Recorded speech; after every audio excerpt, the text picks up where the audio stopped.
Je ne vais pas représenter Andrei Ujika.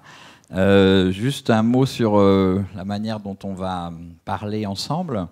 C'est ensemble, donc vous l'avez entendu, le micro va circuler, peut-être pas tout de suite, mais assez vite. En tout cas, à un moment, il circulera. Donc vraiment, si vous avez des questions, n'hésitez pas. Auparavant, on va aussi, moi, je trouve que c'est toujours important d'illustrer le propos. Donc, avec Alice, on a choisi trois extraits, un extrait de Vidéogramme d'une révolution et 2 extraits de l'autobiographie de Nicolae Ceausescu. Par ailleurs, pour certains d'entre vous, en tout cas à 21h, vous le savez, il y a une projection de Out of the Present, donc on va en parler, mais on ne va pas forcément montrer un extrait du film. Et donc voilà, je pense que on va parler entre les extraits, on va comme ça rendre la chose le plus vivant possible. Peut-être on peut démarrer par le commencement et par votre arrivée en Allemagne au début des années 80. Un moment où vous ne faites pas de cinéma et où en fait vous venez plutôt de l'écriture. C'est-à-dire que vous êtes connu à ce moment-là en Roumanie plutôt comme écrivain, à la fois poète, essayiste. Donc peut-être qu'on pourrait commencer par là, c'est-à-dire par votre rapport à l'écriture et à l'écriture aussi de l'histoire. Quand vous arrivez donc en Allemagne dans les années 80. Peut-être on peut commencer par là. Oui, j'ai quitté la Roumanie en printemps 81 et c'était tout de suite avant cette décennie très sombre, la dernière décennie de Ceausescu a commencé, mais on a eu déjà des signes que ça va aller très mal. Ouais. Mais en même temps, aucune horizon d'attendre que cette chose ça va finir dans la fenêtre de notre fenêtre biographique. Bon. Et j'ai commencé par écrire très jeune au lycée. Je crois que mon premier texte, j'ai débuté avec 16 ans dans une vraie revue, pas dans une revue d'école, une revue de l'Union d'écrivains, ouais, avec j'écris des textes en prose. Et tout de suite après, au début de mes études, j'ai étudié lettres. J'étais toujours fasciné. J'appartiens aussi à la génération pop classique. Dans ma adolescence, j'étais plein dans les Beatles, Stones et tout ça. Bon. Et j'étais très marqué par cette idée de chercher de faire une liaison entre la haute culture et la culture pop. C'était une partie de notre génération était préoccupée à ça. Bon. Et dans un contexte, ça c'est... je résume maintenant, on n'a pas le temps de parler de tout ça. Bon, à Timișoara, dans ma ville natale, dans laquelle j'ai commencé mes études, à l'époque, il existait la formation rock la plus fameuse de Roumanie, qui s'appelait Phoenix. Ouais. Et ils ont entré dans une crise de texte parce que leur textier avait un blocage et tout ça. Et on était collègues à la fac, j'étais plus jeune. Ils m'ont demandé si je ne peux pas écrire des textes. La musique était déjà composée. J'ai dit à Kovacs, qui était le leader, je ne peux pas faire ça parce que j'ai écrit des textes en prose, mais j'ai un ami poète qui fait de lyrique en rime. Je crois qu'il peut faire. Bon, je parlais avec lui. Il était plus âgé, disons plus âgée que moi, c'était la génération avant pop, c'est la dernière non-pop. Et elle a dit, je ne comprends rien de cette musique et tout ça, je ne peux pas faire ça, mais si tu veux, on va faire ça ensemble. Tu me dis en prose, et je transforme ça en texte. Et on a fait comme ça, et on a devenu très célèbre, parce que ça c'était le groupe de la nation, qui ont donné de concerts dans des stades. Et bon. Et après, j'ai quitté la Roumanie en 81. Pour moi, c'était clair que il faut que je vais renoncer à la littérature. Je ne voulais pas devenir un écrivain en exil. Pour moi, c'était clair que je ne peux pas changer la langue à cet âge-là, ou surtout pas en allemand. Et je parle allemand de ma enfance, parce que j'ai une grand-mère, j'avais une grand-mère autrichienne, mais ça c'est pas la même chose. Et j'avais fait un détour vers la théorie aussi, la théorie littéraire et du cinéma. Je travaille dans une université allemande pour ça. Et après, j'avais la chance de me retourner sur le discours primaire et de commencer avec le cinéma, qui pour moi, d'une façon, c'est la même chose. C'est un point de fusion entre la culture, les deux cultures, pop et c'est ça. Et en Allemagne, donc vous y arrivez plutôt pour enseigner, c'est aussi ça. Comment est-ce que s'est passé le passage par l'enseignement? C'est quelque chose. Il me semble que c'est quelque chose qui est important pour vous, l'enseignement, enfin la pédagogie, que ce soit à travers le cinéma ou la littérature. Non, quand j'arrivais, c'était tout de suite après mes études. C'était plutôt une bourse à une école d'été, un rendez-vous de jeunes écrivains européens à Heidelberg. Oui. Et je restais en Allemagne, comme on disait à l'époque. Je refusais de me retourner en Roumanie. Et après, j'ai étudié, je crois que j'ai fait une sorte de 2 semestres en plus à la faculté de lettres de Heidelberg. Et 2 ou 3 semestres, j'ai oublié. Et pendant cette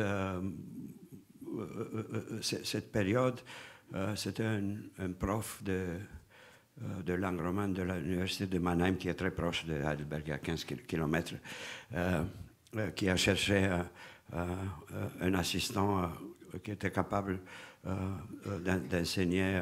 C'était une chaire avec une spécialisation sur théorie littéraire et cinéma. C'était à la moitié des années 80, quand dans les facs de lettres, on a commencé de faire cette ouverture vers les médias. Ouais.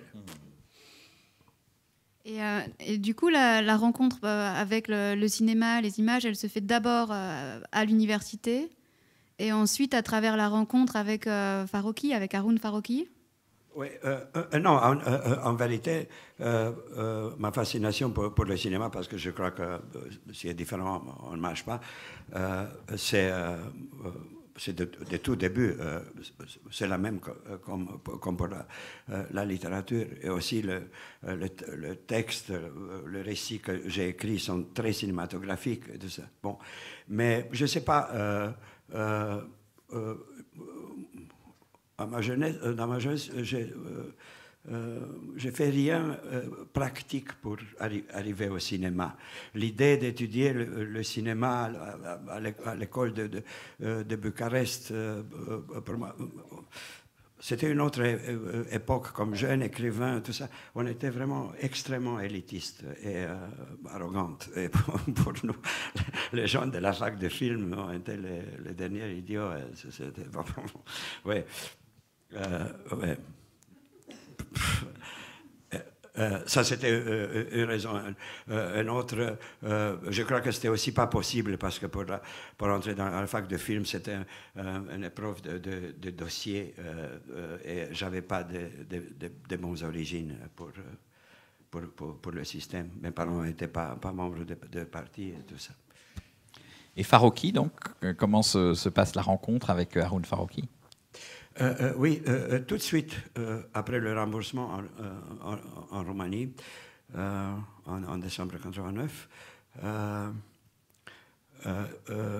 j'ai allé avec un collègue de moi de l'université de Mannheim, qui était l'autre assistant. Il était spécialisé dans l'histoire et la théorie de la photographie, Hubertus von Amelunx, et on a publié très vite un livre sur cet événement qui est paru en automne 90. Et il s'appelle Télévision Révolution, l'ultimatum de l'image. Et Farokhi, il a lu ce livre à Vienne en automne, en hiver. Vous savez. Il avait de grands problèmes de conscience, je crois, parce qu'il n'était pas capable de faire quelque chose sur la chute du mur de Berlin. Et c'était, je ne sais pas, trop proche, il ne trouvait pas la distance. Oui. Il se disait peut-être ça c'est une occasion de traiter cet événement, mais pas Berlin, vers Roumanie. Oui. Et bon, il nous a contactés vers la maison d'édition. Il est venu à Mannheim et après chez moi à Heidelberg. Il était surpris de rencontrer quelqu'un qui est assez proche du cinéma. Il s'entendait de rencontrer deux théoriciens. Et on a parlé, il avait une autre idée qu'on a fait plus tard, une émission sur Arte qui s'appelle Caméra et réalité. Il voulait reprendre dans la première partie du livre, j'avais fait 4 dialogues avec des témoins oculaires des événements, 2 de Timișoara et 2 de Bucarest, et il voulait prendre 2 de ces 4 personnes, une de Timișoara, une de Bucarest, et avec 2 médiologues allemands, Friedrich Kittler et Manfred Schneider, de faire une discussion en analysant les images célèbres de la télé. Et je lui dis, je suis maintenant à l'université, je fais des séminaires comme ça, je trouve ça pas vraiment fascinant. Laisse-nous faire un film, de chercher, vraiment de voir qu'est-ce que sont les vidéogrammes de cet événement. Mais il a accepté tout de suite. Oui. Ben, je pense qu'on peut montrer le premier extrait qui est choisi donc au début de Vidéogramme d'une révolution. Ça nous mettra dans le sujet. Bon, l'extrait dure une dizaine de minutes. Andrei dira ensuite un peu les conditions de projection d'un film comme ça, puisque c'est un film qui n'est jamais sorti en salle en France. Donc il a une voix anglaise. Hein, vous allez le comprendre, l'entendre tout de suite. Ah, c'est pas la version française, c'est pas sous-titré? Non. Non. Il existe une version française aussi.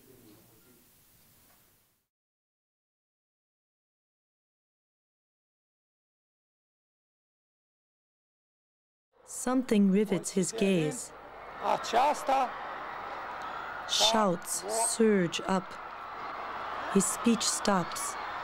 The camera wobbles. A technical disturbance.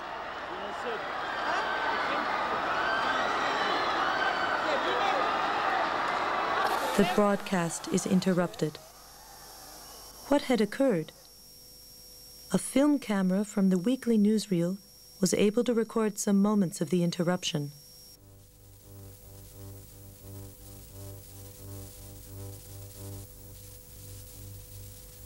Here the rally is still proceeding in orderly fashion. People massed in front of an entrance to Central Committee headquarters. In the background, there are streams of people going away from the square. In the foreground, toward the balcony. Here, order has been restored temporarily. These recordings, too, give no indication of the nature of the disturbance. Ceausescu proceeded with his speech.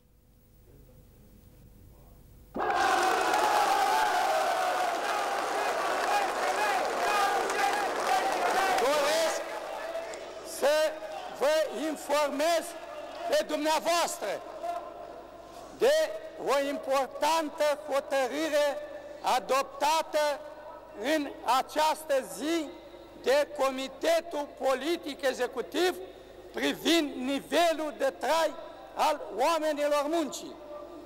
Am hotărât în această dimineață ca începând de la 1 ianuarie să majorăm în cursul anului viitor retribuția minimă de la 2000 la 2200 lei.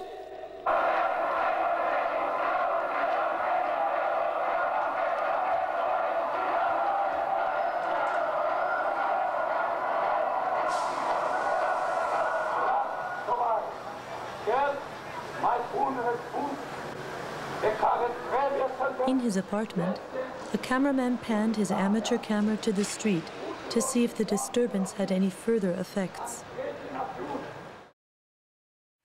Alors, il existe effectivement une version française du film dans lequel le commentaire est dit, d'ailleurs par Haroun Farroukhi, qui est...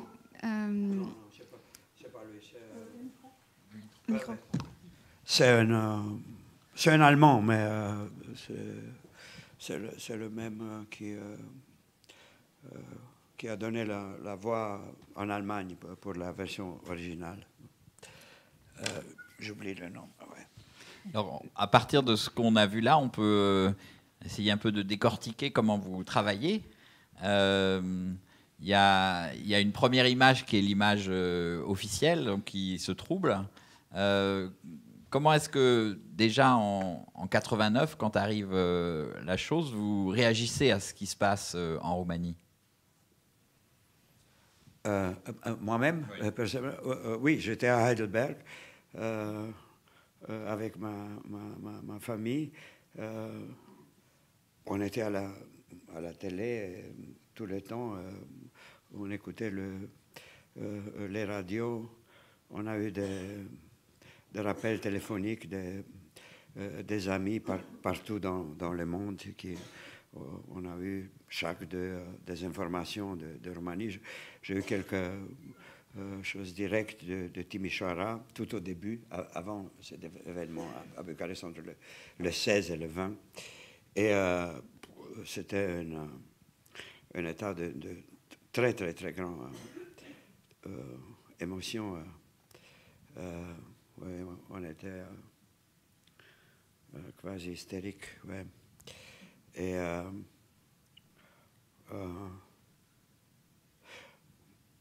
une des raisons que je voulais faire le film aussi dans cette manière, c'est aussi cette fois dans mon cas une mauvaise conscience que je n'étais pas là pour sortir moi-même sur la rue.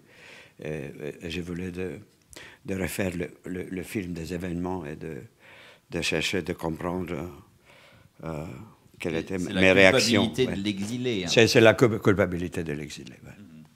Et cette image-là qu'on voit de Ceausescu qui saisit, s'interrompt, à quel moment vous la voyez et qu'est-ce qui se passe à partir du moment où vous voyez ça? Ça, on a vu pas de cette manière en Allemagne. Oui, on a vu dans les journaux que c'était un moment d'interruption. De trouble. De trouble, oui. Mais on n'avait pas le son qui est ici, qu'on a découvert dans l'archive de la TVR avec Allô, Allô, ça c'est formidable. C'est comme la ligne entre le dictateur et le peuple est coupée, dérangée. Ouais, c'est Allô, Allô. Ouais. Il existe des gens à Bucarest aussi aujourd'hui qui ont sur leur portable cette sonnerie. Allô, allô. Vous voyez, toutes les révolutions deviennent des... de gadgets, ouais. de souvenirs, de tout ça. Alors, une fois que vous avez cette image, on sent que ce qui est important pour vous, c'est de trouver d'autres images, d'autres sources d'images. Donc, il y a tout un travail de recherche d'images qui est quand même au cœur, de toute façon, de votre travail. Oui.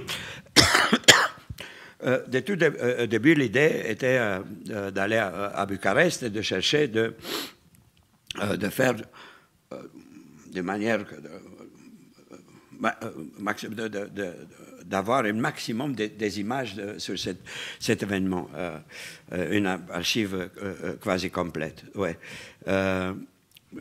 C'était clair que c'était une source officielle, la télévision roumaine, avec cette célèbre émission. Et on était en direct, je ne sais pas, je crois 12 heures, 3 jours et 3 nuits. Et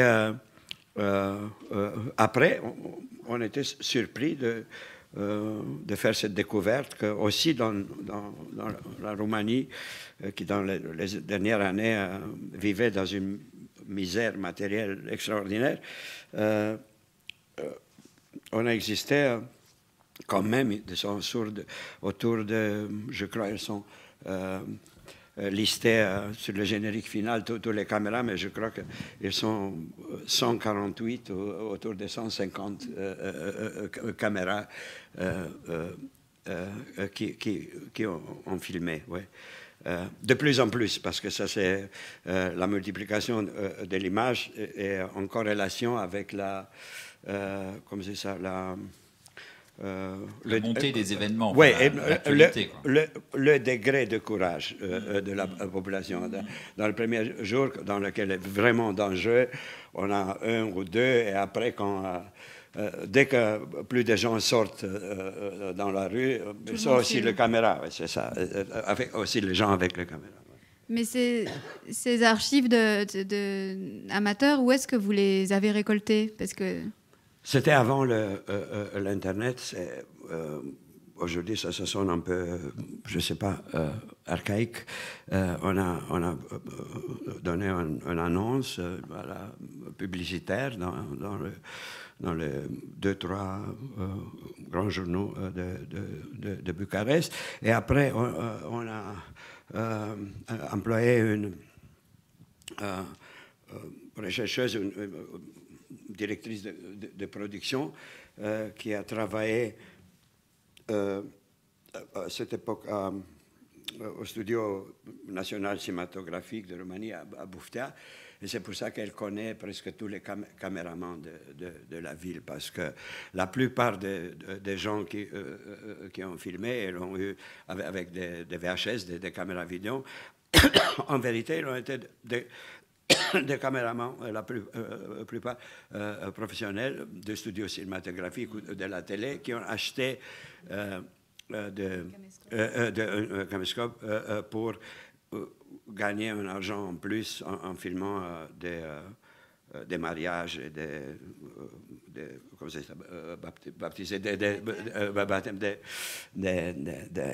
fêtes de famille. Ouais.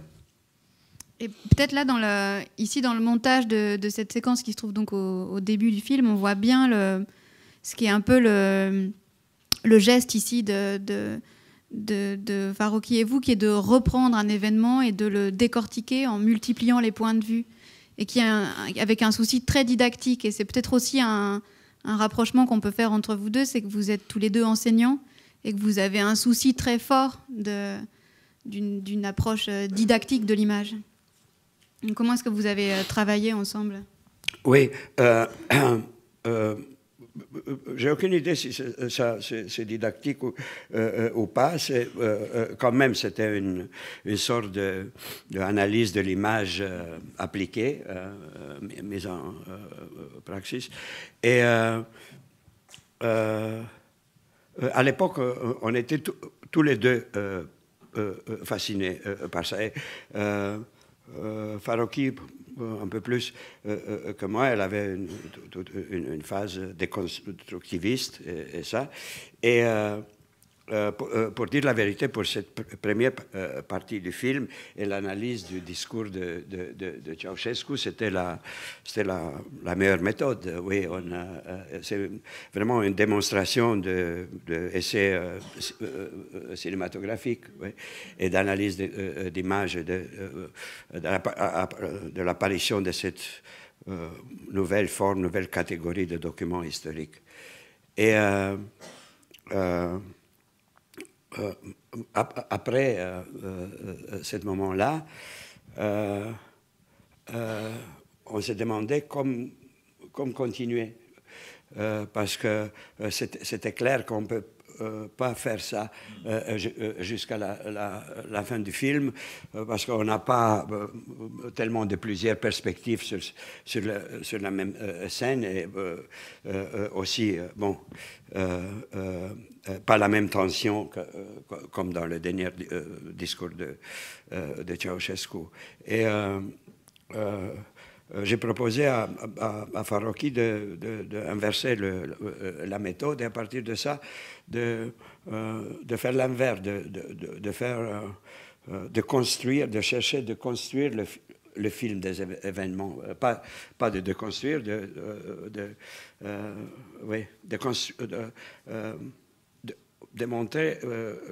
monter les événements comme si on se déplace d'une caméra à l'autre dans la même bande, la même pellicule fictive. Oui. Et d'avancer comme ça dans la ligne chronologique. Oui. Et, il a accepté, on a fait comme ça. Ouais. Et là, qu'est-ce qui apparaît pour vous dans ce flux comme ça d'images?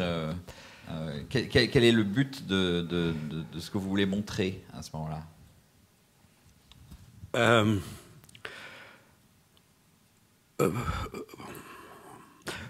Le premier niveau était de revoir le film de ce jour-là dans une perspective bizarre. C'est une personne indéfinie. C'est entre la troisième, un objectif, et en même temps, c'est tout personnel, parce qu'on fait lui-même les connexions. Ouais. Et après, la chose qui m'a fasciné, et je continuais avec ça, parce que si on peut dire comme ça, mon cinéma à moi-même commence après le fragment qu'on a montré ici.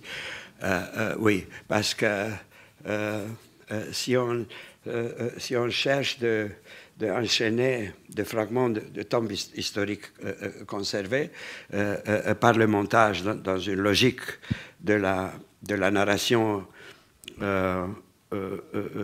filmique qui correspond en même temps à la narration historique, on ouvre aussi la porte pour ça, pour une chose qui me fascine en plus, la psychologie de l'histoire. On a la possibilité de commencer à étudier les personnages qui sont la psychologie de groupe, psychologie individuelle. Aussi, c'est seulement un échange de regards ou de mots là-bas. Mais et c'est ça la nouveauté de ce type de document historique. Seulement les images mouvements nous offrent la possibilité d'avoir une accès direct à la psychologie d'un moment historique. Ouais. Et aussi avec une dimension presque de fiction qui est très forte, parce que c'est vraiment Ensuite, on a une sorte de collectif, une sorte de peuple qui invente son propre récit, qui écrit sa propre histoire. Oui, on arrive à des questions fondamentales par rapport au discours historiographique, au discours historique, à notre rapport à l'histoire. En quel moment le théâtre des événements se transforme dans un spectacle. Et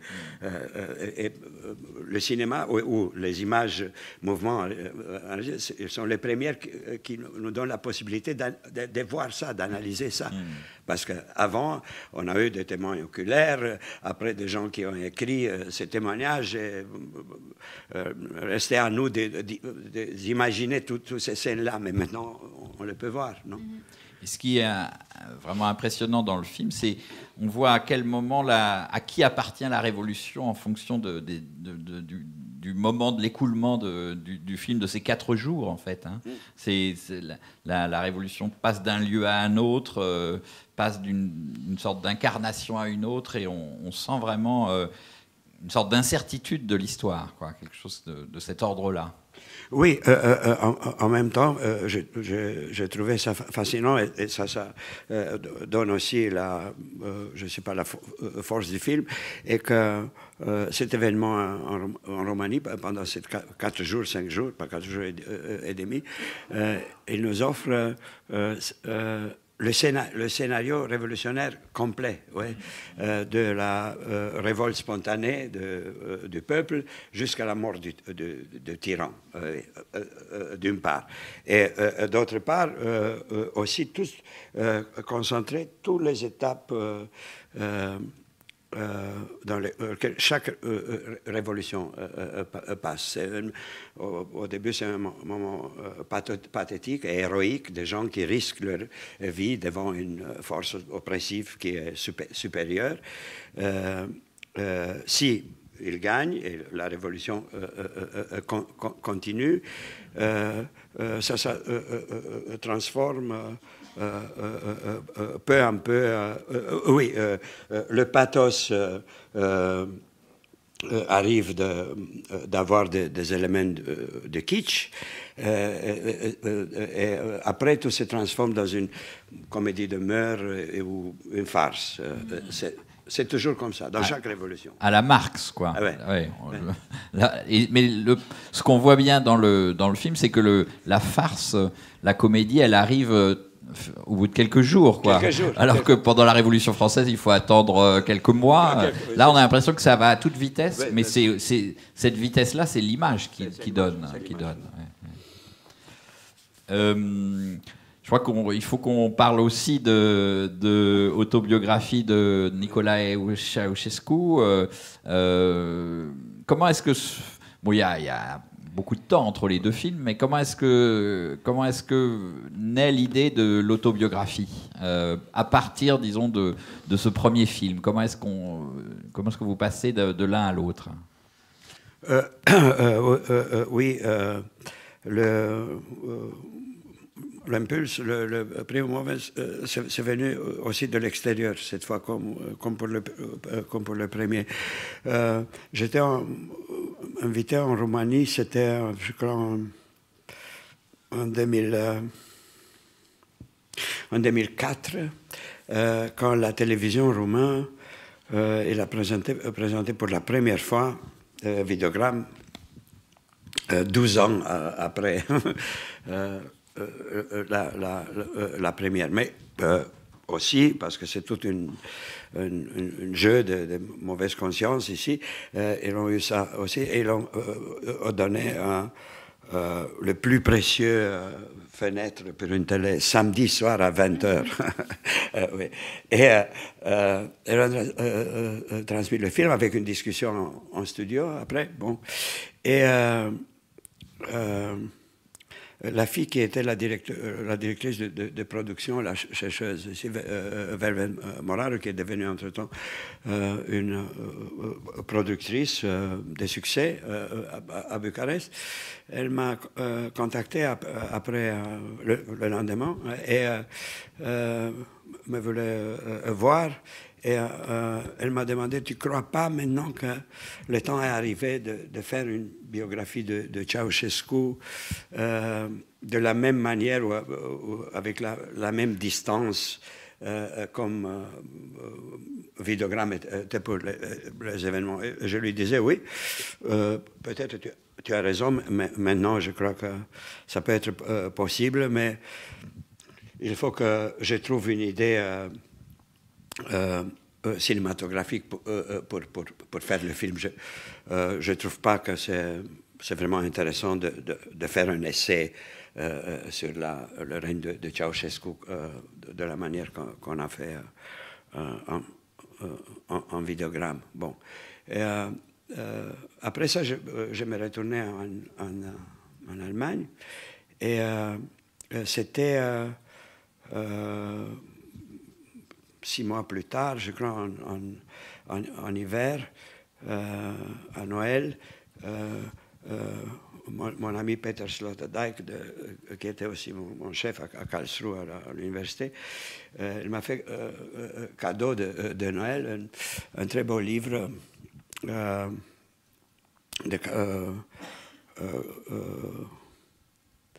Norberto Fuentes, l'autobiographie de Fidel Castro. Ouais. Et c'était ça, quand j'ai vu le titre, c'était le déclic. Ouais, il faut de faire ça en cinéma. Ouais. Et là, alors là, pour le coup, c'est le même type d'archives, le même régime d'images, toutes les images officielles du régime, sauf pour le prologue et l'épilogue qui montrent plutôt la chute des Ceausescu. Ouais. Mais par contre, là, il y a une masse d'archives beaucoup plus importante que pour Videogramme. Il y avait combien d'heures d'archives? Comment vous avez procédé à partir de cette masse d'archives? Oui, il existe, je ne sais pas, un minimum autour de 1500 heures de matériel seulement à la télé, romain en plus à l'Archive nationale de cinéma, de film. Et j'ai eu 2 chercheurs qui ont fait une présélection. J'ai donné une liste avec des événements, une liste chronologique des événements que je voulais voir. La plupart de matériaux qui existent, ils sont répétitifs parce que c'est sa visite à, je ne sais pas, au combinat agraire, là où la fabrique ça, qui se répète chaque année. Bon. Et bon, et à la fin, ils ont fait une présélection pour nous, pour moi et ma monteuse Dana Bunescu, je crois autour de 300 heures. Et nous avons commencé avec ça, avec cette mode. Ouais. Je pense qu'on peut voir un extrait de l'autobiographie de Nicolae Ceausescu. Ce sera donc l'extrait numéro 2.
Alors là, on comprend qu'il y a des types d'images, des régimes d'images très différents.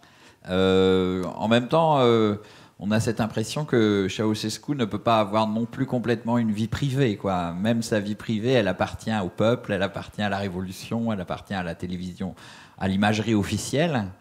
Mais comment est-ce que se pratique, comment est-ce qu'on fait pour monter un film comme ça qui, évidemment, n'est composé que d'images à la gloire de Ceausescu, pour obtenir la distance que vous obtenez? Oui. Ceausescu, il appartient à cette catégorie de dictateurs qui il aimait d'être filmé. Ouais. Peut-être aussi parce que, je ne sais pas, parce qu'il n'avait pas un charisme, une aura. Oui, à plusieurs reprises, on voit que c'est quelqu'un qui a du charme, il sait parler, il sait captiver un auditoire. Et il était filmé chaque jour entre une demi-heure et une heure, ça dépend des événements, ou plus si c'était des réunions, des congrès ou des visites plus longues.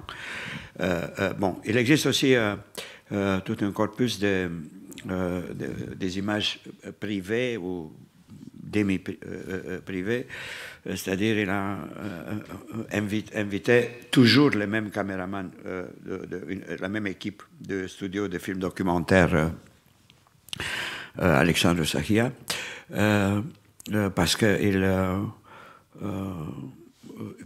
il était très, très répétitif. Il n'aimait pas de voir autour de lui des visages nouvelles. C'était toujours son caméraman préféré, Pantel et tout cela, et tout ça. Bon.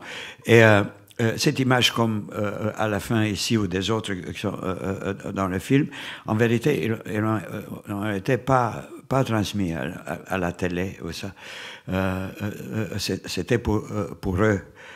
Il avait un cinéma privé et il regardait ça avec sa famille ou les enfants, je ne sais pas, 2 fois, 3 fois par an. Et le caméraman de studio documentaire, cette équipe, ils ont filmé plusieurs fois par an. Et après, pour les fêtes ou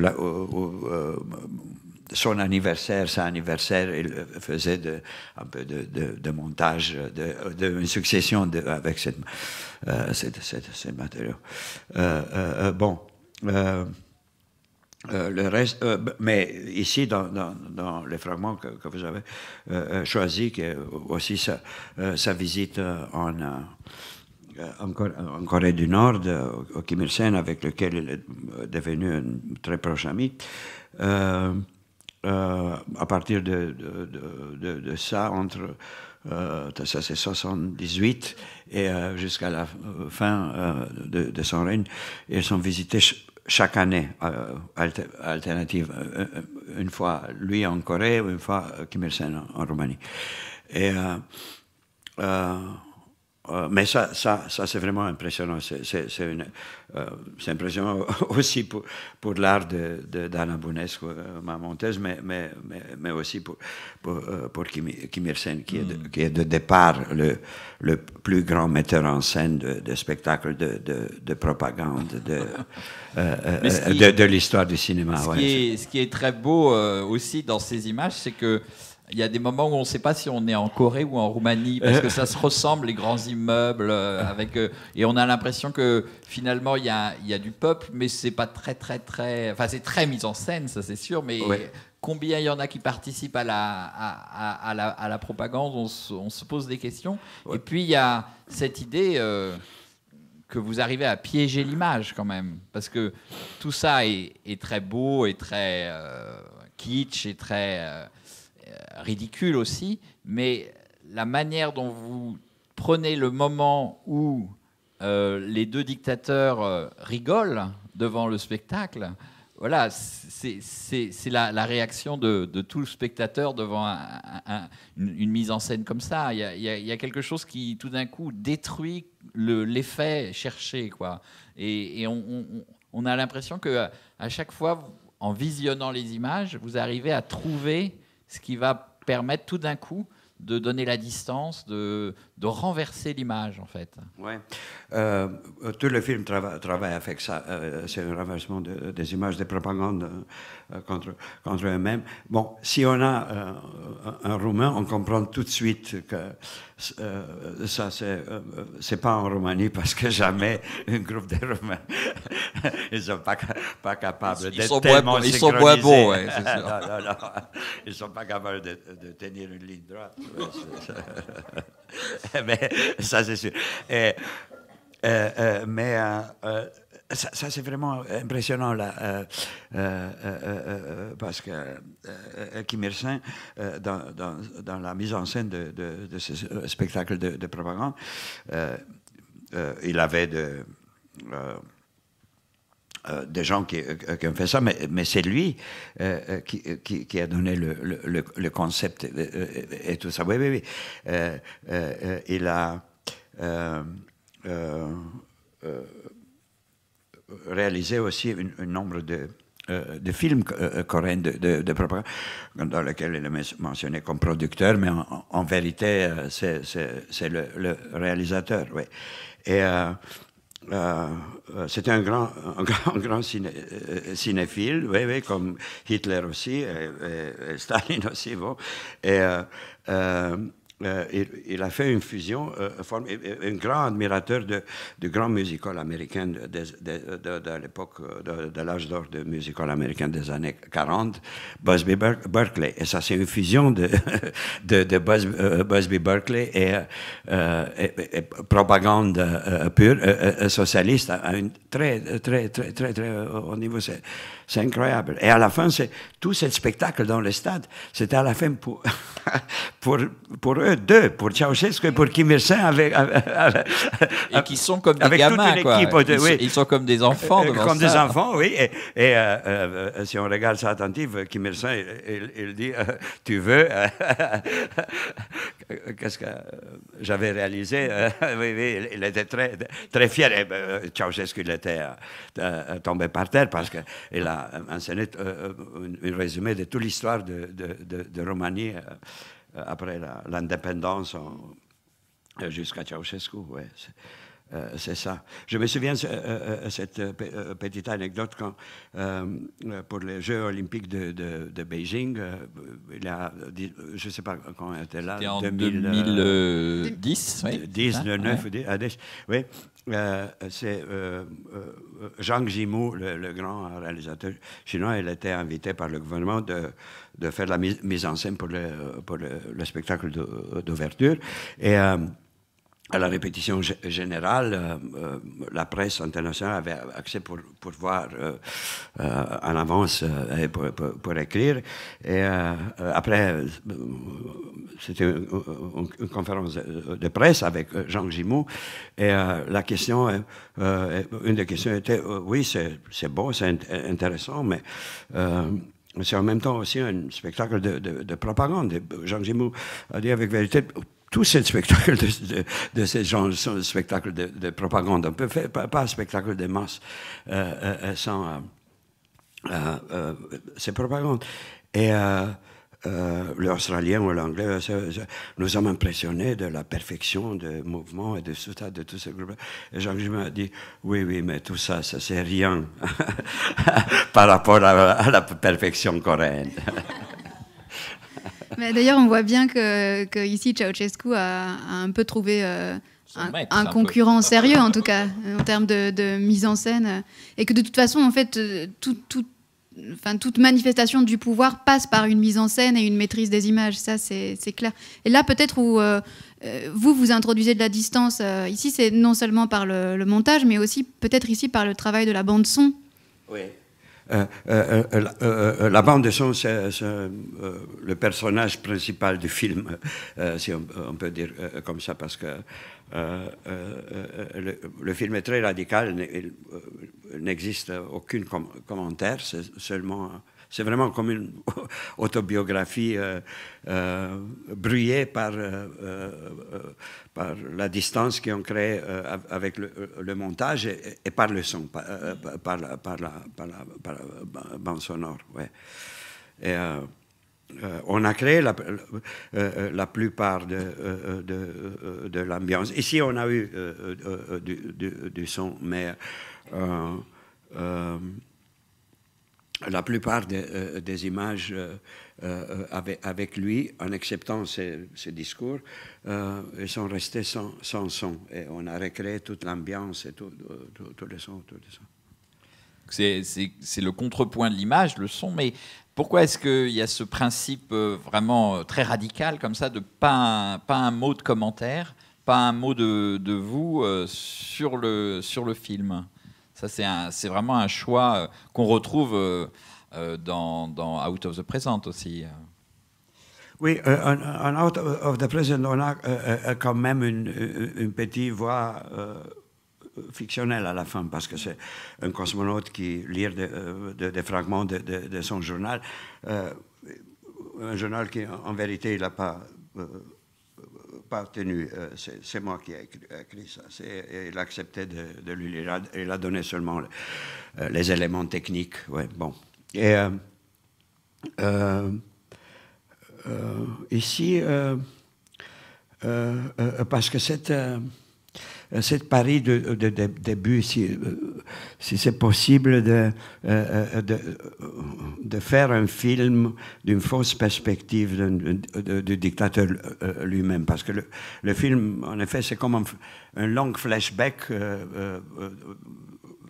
on commence à son procès et dans le moment qu'il comprendra que c'est la fin, il ne va pas sortir vivant de ce spectacle. On sait, je ne sais pas, c'est une légende ou la vérité, je ne sais pas, mais on sait de la littérature, de l'histoire de la culture, que dans des situations comme ça, le condamné revoit sa vie. Revoit sa vie, ouais. Et ce principe-là. Et j'espérais de pouvoir construire ça vraiment comme une narration cinématographique pure. Et c'est pas possible d'introduire un commentaire dans sa remémoration, c'est ça. On va peut-être faire passer les micros. Il nous reste, disons... Oui, il nous reste 5 minutes, mais on peut peut-être déborder. Oui, on peut prendre encore une vingtaine de minutes. Alors, il y a une question devant.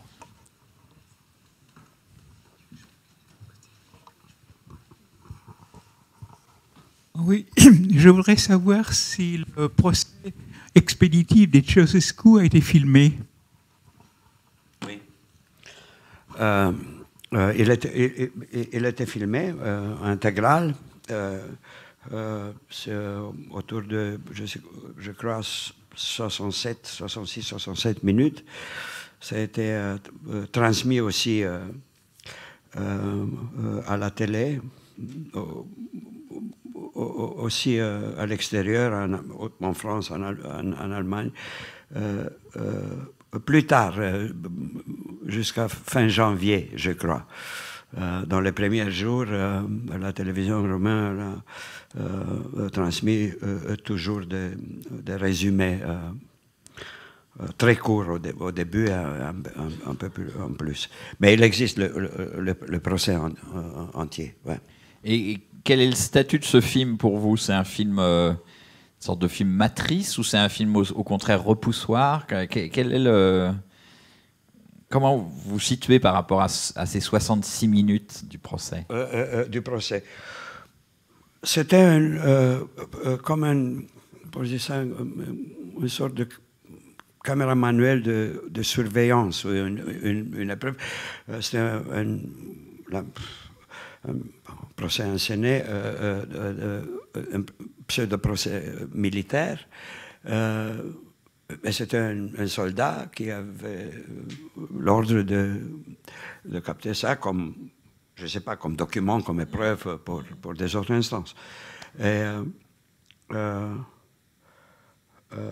oui, mais le procès lui-même, c'est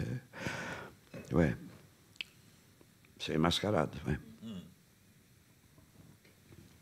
Oui. Et justement, à ce propos, est-ce qu'il existe les images manquantes lors de l'exécution des Ceausescu? Non, elles n'existent plus. Elles ont existé? Je suis sûr qu'elles n'existaient pas parce que normalement, tous les gens qui produisent des images sont... ils ne résistent pas à la corruption d'argent. Et s'il existerait, ce sont des images très chères.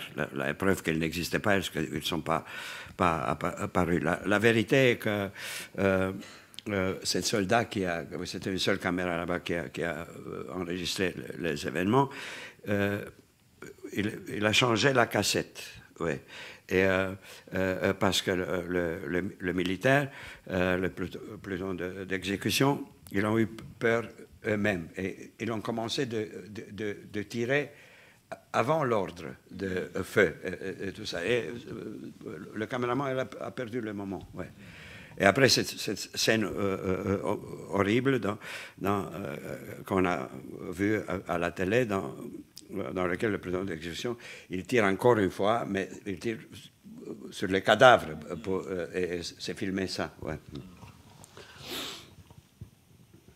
Il a chanté l'Internationale avant l'exécution. Ouais. Et ça, on ne l'a pas. Ouais. Ça, on ne l'a pas, non. C'est pour moi? Ah bon, pardon. Oui. Oui, bonsoir.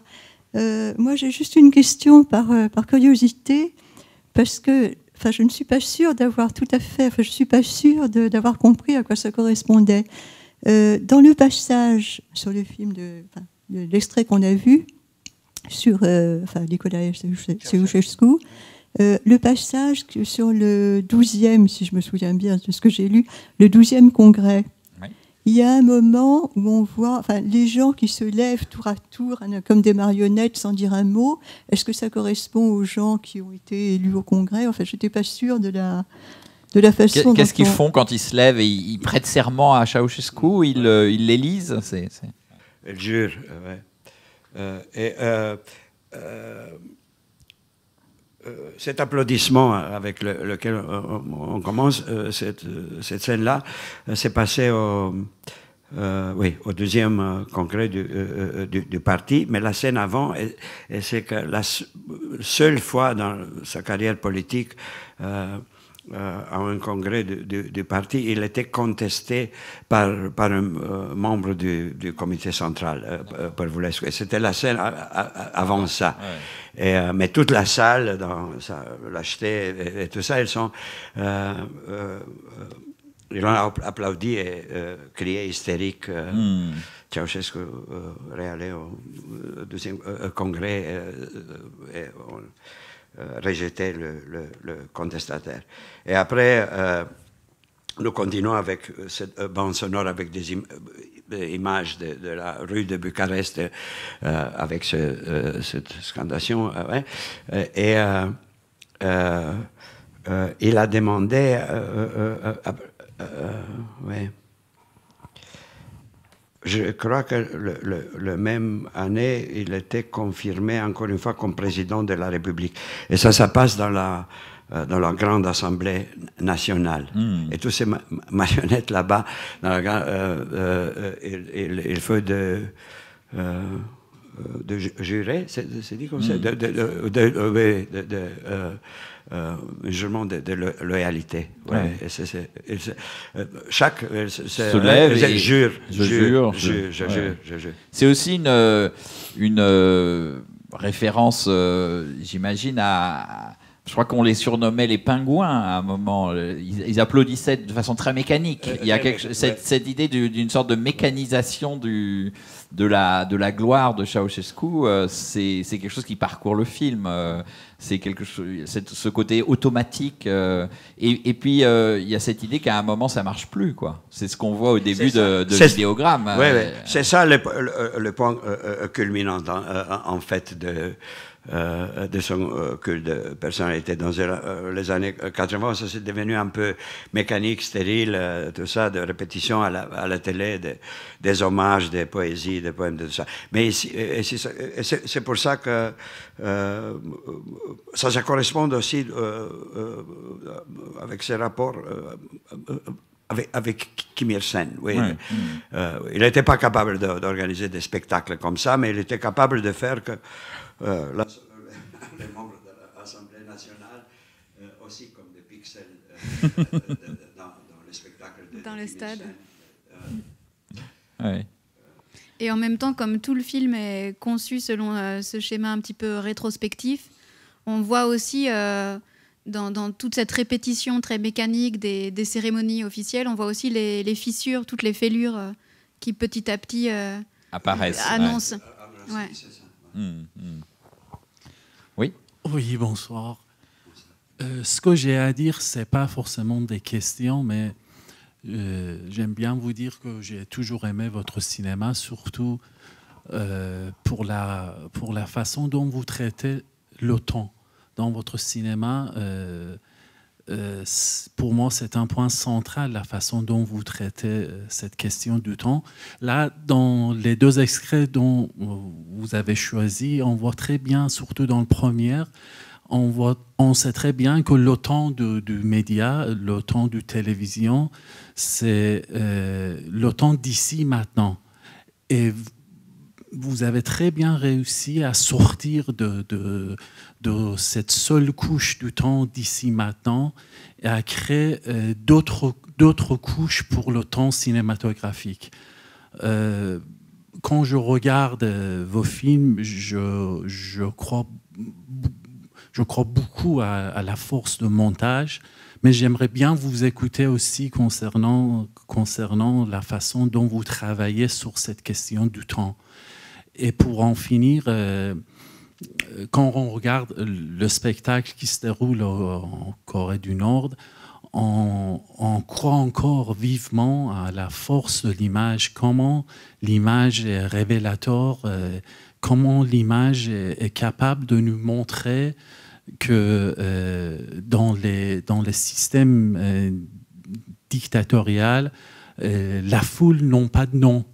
La foule sont seulement la foule, une masse de foule qui ne portent pas de nom, qui ne sont pas comme des individus, qui sont seulement des figurants, et que ceux qui sont des noms sont seulement 2 personnes ici dans l'image qui ont déjà composé le spectacle, et là ils sont en pleine joie en regardant.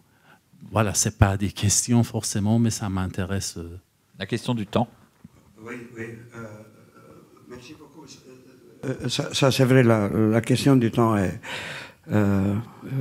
essentielle. C'est peut-être l'essence de tout ce travail. Et ça commence avec ma fascination pour cette façon de documents historiques qui sont les fragments des images mouvements enregistrés. Ouais. Parce que qu'est-ce que c'est ça? C'est rien d'autre qu'un temps historique conservé. Ouais. Des fragments de temps historique conservés. Et si on a une quantité de fragments de temps historique, mais de temps historique réel, ouais, les questions commencent. Par exemple, pour l'écrivain, un écrivain qui écrit des romans historiques, et il parle de documents écrits, on a avec de niveaux abstraits du temps ici, parce que dans les documents historiques, le temps est très abstrait. Après, la narration, le temps littéraire est complètement différent et se peut déplacer dans toute direction. Et c'est surtout une projection du temps qu'un temps réel. Mais ici, on commence avec des fragments du temps réel. Et le montage est capable, le montage narratif pour lequel je m'intéresse, il est capable de lier cette fragment disparu de temps historique dans une continuité. Cette continuité dans une narration. C'est une narration comprimée des événements, mais toute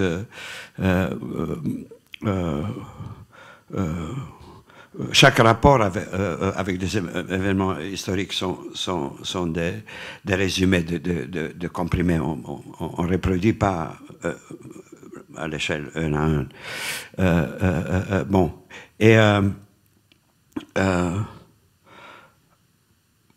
le rapport entre le temps cinématographique, la narration cinématographique et le temps historique qui est là-dedans, ça c'est vraiment extrêmement fascinant et a une dynamique intérieure spéciale qui, à mon avis, c'est pour la première fois qu'il donne au discours cinématographique une complexité temporelle qui n'existait plus avant que dans la littérature. On ne peut pas trouver ça dans un film de fiction ou dans un comme c'est ça, dans un reportage documentaire dans lequel les images sont seulement pour illustrer un texte. Ouais. Ouais. Mais oui. Ici, en Ceausescu, on a des moments dans lesquels il existe quatre niveaux temporels. Ce sont des images des images officielles dans lesquelles elle fait, c'est une mise en scène de son image publique. Ça, après, c'est avec notre montage ou un commentaire sonore, c'est notre distance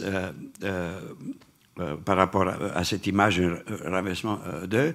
Après, on a de petits fragments dans lesquels Ceausescu, il contrôle cette image ou il se doute de cette image et c'est le temps intérieur du personnage et de tout ça. Il y a des moments dans lesquels on a 3 ou 4 niveaux. Il y a le temps privé. Le temps privé, c'est ça. Purement privé de ces quelques moments qui sont pas très nombreux mais qui sont quand même très forts dans le film où tout d'un coup... Ça cumule. Ouais. Oui, bonsoir. Voilà, je voudrais... revenir sur quelque chose à quoi vous avez fait allusion tout à l'heure, qui est cette émission très longue qui s'est passée pendant la Révolution. Enfin, si on peut appeler ça la Révolution, dans le sens où Ceausescu lui-même utilisait pour lui-même le mot de révolution en permanence. Alors, bon, on ne sait pas ce que veut dire révolution. Enfin, bon, bref, ce n'est pas le sujet. Appelons ça révolution. Cette vous avez fait allusion, je pense que vous parliez de cette espèce de psychodrame télévisuel politique qui s'est déroulé, où tout la boîte carrée du pouvoir est comme un instrument de cette révolution. Quel regard vous portez sur le rôle de la télévision à cette époque-là ? La prise de la télévision, ça a été un moment important de cette révolution, en tout cas perçu chez nous. L'impression qu'on en a eue, c'est que tout d'un coup, le peuple s'était saisi de la télévision et puis qu'il en avait fait un outil politique de lutte. Est-ce que c'est vraiment la réalité ? Est-ce que la télévision a été un outil de la révolution, ou est-ce qu'elle a été une façon de reprendre en main le pouvoir par une partie de l'intelligentsia roumaine ? Et puis, juste une petite annexe à ça, ce qui est intéressant aussi, c'est que cette révolution-là, avec le temps passé, elle est intéressante parce qu'à l'époque, la télévision était une sorte enfin, on pouvait croire que ça pouvait être un outil révolutionnaire. Ce qui est intéressant, c'est que les politiques ont un retard sur l'évolution de la technologie, parce que, par exemple, dans ce qu'on voit, dans ce qui se passe en France, par exemple, en ce moment, on se rend compte que la télévision, c'est surtout quelque chose qui sert à masquer les germes d'une révolution possible. Alors, qu'elle se fait plutôt sur les réseaux sociaux qu'à la télévision. C'est les vieux qui regardent la télévision, en fait, maintenant, dans nos pays et à notre époque. Quel regard vous portez sur le rôle qu'a eu la télévision dans la révolution roumaine ? Ouais. Il faut de récapituler les éléments de l'époque. Bon, en Roumanie, la plupart des pays de l'ancien bloc soviétique, mais à l'époque, il existait une seule chaîne de télévision. C'était la télévision nationale avec un canal. C'était ça. Bon. Dans les dernières année de Ceausescu, à partir de 85, quand la misère, l'austérité et tous ces programmes d'économie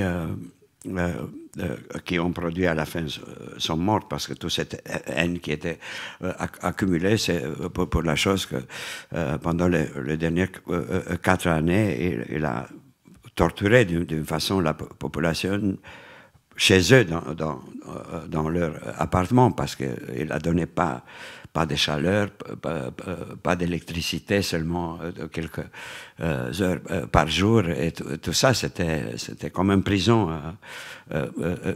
généralisée. C'est comme un peu en Venezuela maintenant.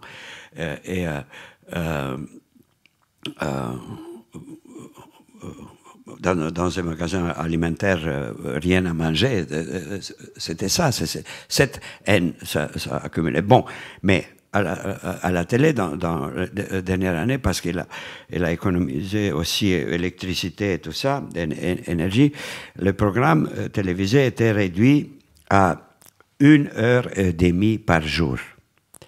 Et dans cette 1h30, le journal télévisé, c'était 1 heure, et à la fin, c'était que sur lui.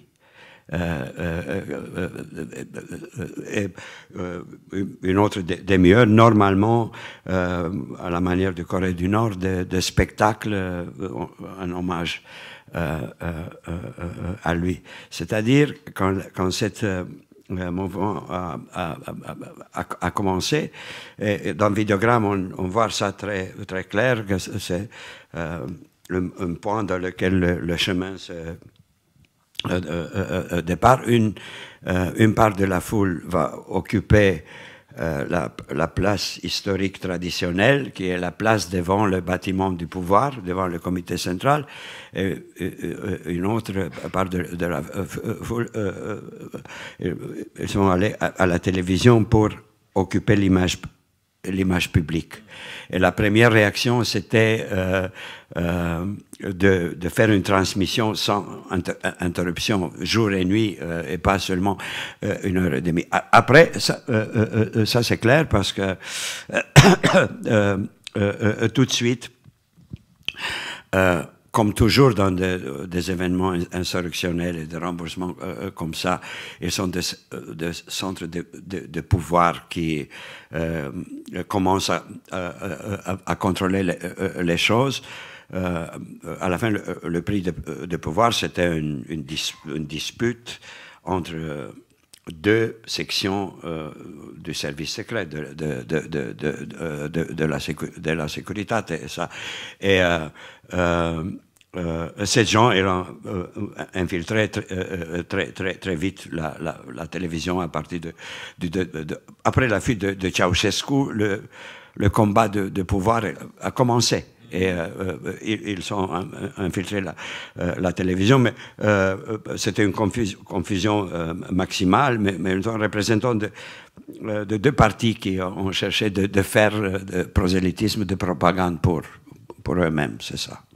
Mais il y a un moment de pure télévision, si j'ose dire, où tout d'un coup le peuple arrive devant la télévision. Ça, il y a quelque chose qui se passe. Qu'est-ce qui se passe? Et la première minute ou la première demi-heure ou la première heure, quand cette groupe vraiment spontané, avec un poète, Mircea Dinescu, qui était avec cet homme en pull jaune, étonnant qu'on retrouve plus après. Et après Karamitru, qui était un comédien de théâtre, était le Hamlet roumain et tout ça. C'est beau ça que le Hamlet fait sa apparition sur la scène de l'histoire. Sur la scène de l'histoire, mais pour disparaître aussitôt.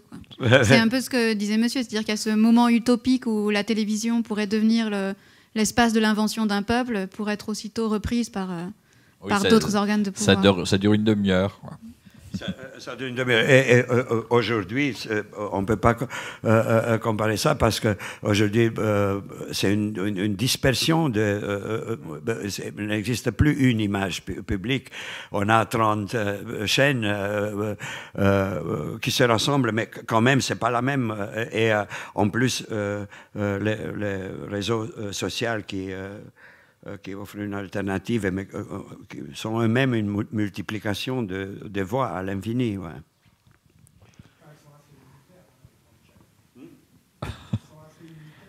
Oui, disons que les 30 chaînes ou même les 100 chaînes, c'est 100 fois la même chose, si on veut. Mais voilà. Alors, encore une question. Oui, Lucie, oui. Vous avez raconté au début que quand vous étiez jeune écrivain, vous accordiez beaucoup d'importance à faire du lien ou à fusionner une culture haute et une culture pop, peut-être plus populaire. Et donc je me demandais de quelle manière, ou est-ce que vous aviez continué à travailler ce lien entre différentes strates de la culture dans votre façon de faire du cinéma et de travailler les images Oui, c'est peut-être le moment de parler de votre projet, oui. sur les Beatles. Oui, mais avant, il faut le dire, si vous restez de voir Out of the Present, on peut voir ça très direct. C'est aussi un film pop et autre chose. Mais j'utilise ici cette nomination pop dans le cinéma, pour moi, pas seulement pour moi, mais j'utilise ce thème dans cette acception. Le commencement, la vraie culture pop, ça a commencé avec le Hollywood classique, c'est ça la culture populaire.